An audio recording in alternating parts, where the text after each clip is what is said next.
Today I'm here to talk about one of my favorite grapes, Nebbiolo.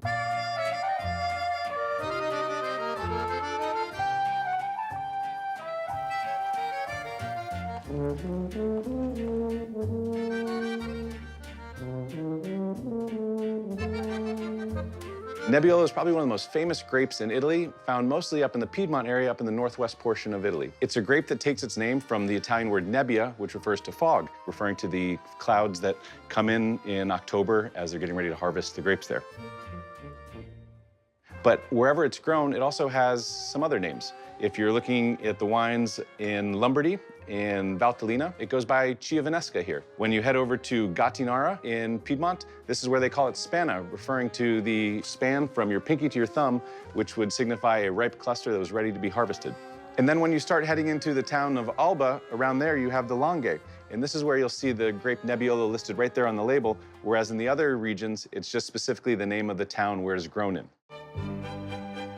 When you're in the town of Barolo and Barbaresco, beautiful hills, almost like a spine with these offshoots of hills on either side.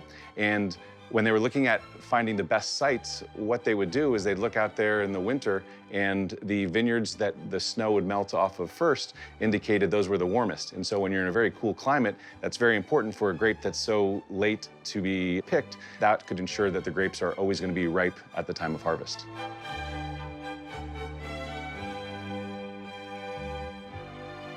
The grape of Nebbiolo is a very thin-skinned variety. It's one of the first at bud break, and then it's also one of the last to be harvested.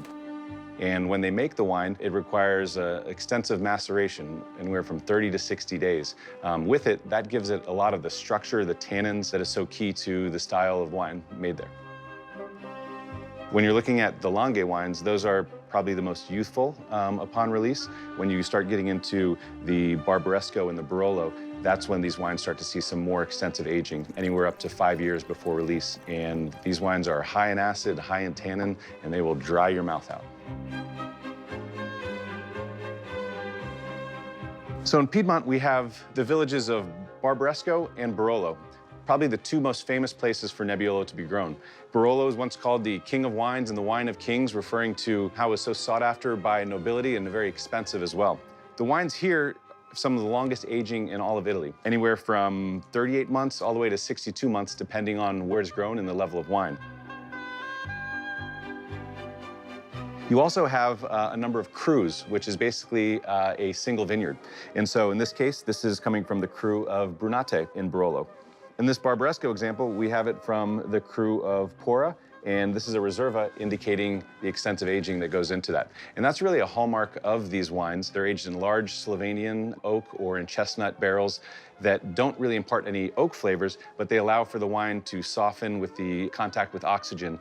And over that extensive aging period, it also takes on that really garnet or brick color that is really a great tell when you're blind tasting these wines. In addition to being aged extensively at the winery, for example, these are current releases that have been aged for 5 years before they hit the market. These wines are extremely ageable due to their structure in the tannin. Great wines going back to the 60s, the 50s are out there to be found and really enjoyed. So enough talking, let's taste. So one of the first things that's unique about these wines made with Nebbiolo is the color. When you're looking at it, due to the extensive aging during the winemaking process, it takes on more of a garnet color around the rim. As these wines age in the bottle for decades, it begins to take on more of an orange hue. You can see through this wine. Again, it's a thin-skinned variety. When I smell it,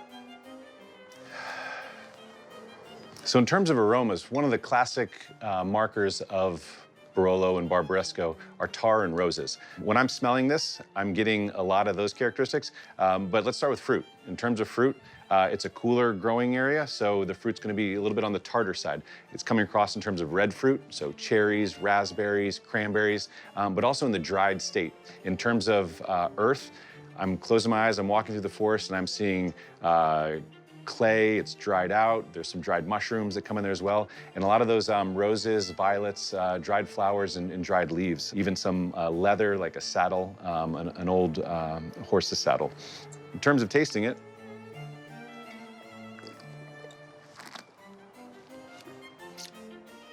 that's tannic. My lips are sticking to my teeth. That means it's high tannin. I'm really salivating. That means it's high acid. And there's a warmth around my mouth indicating it's an elevated alcohol. So high acid, high tannin, high alcohol, that's Nebbiolo. On the palate, it's cedar, it's dried out, it's confirming those flavors that I just tasted there. But this is a wine that you need food with. And in terms of food, classic pairing is white truffles grown in Alba with a great Barolo or Barbaresco. Also game, steak right off the grill. Those would really be great with this wine. It's delicious on its own, but it definitely will shine best with some really hearty foods. And that is Nebbiolo. So that's what I got out of the glass, but what's more important is what you're getting out of the glass. So grab a steak, grab a bottle of Nebbiolo, and have at it. Cheers.